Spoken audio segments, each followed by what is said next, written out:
नमस्कार मित्रांनो, मी गेले 4 दिवसापासून जेव्हापासून बिग बॉस चालू झाला तेव्हापासून बिग बॉस बघतोय. ते फक्त एका व्यक्तीमुळे की सूरज चव्हाण. मागच्या आठवड्यामध्ये जरा तो हालचाल दिसला, वैभव चव्हाणची त्याची जरा धडपकड झाली, त्याच्यामुळे जरा बिग बॉस बघायला इंटरेस्ट आला. असं वाटलं सूरज त्याच्या जोरावर आला, त्याची रियालिटी काय दिसायला लागली.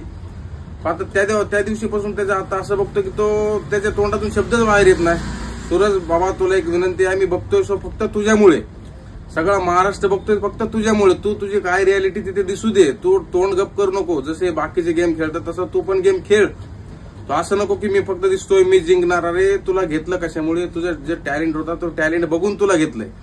तुझे जे व्हिडिओ सगळ्यांनी बघून सगळे पसंत करायचे व्हिडिओ, त्याच्यामुळे तुला घेण्यात आलं होतं.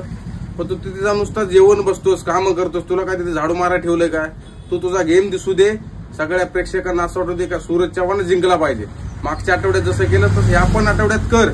आम्ही वाट बघतोय की तू कधी आम्हाला दिसतोस त्याच्यामध्ये. आम्ही सगळं 1 तासाचा शो बघतो, फक्त तू कुठे कुठे दिसतोस ते बघण्यासाठी. आता आजचा पण व्हिडिओ बघितला, त्याच्यामध्ये पण तू कुठे त्या आरबाजला पकडतोस, ह्याला पकडतो. अरे बाबा, ते सगळे एकत्र होऊन खेळतात. तू तुझ्या प्लॅनिंगने खेळ, तुला शो जिंकायचा आहे. तू काय तिथे नुसतं बिग बॉस मध्ये जाऊन आलास मग तुझं काय होणार नाही. तू तुझ्या स्व इच्छेने खेळ आणि जिंकून ट्रॉफी घेऊन ये. आम्ही तीच वाट बघतो सगळेजण. चला, जय हिंद.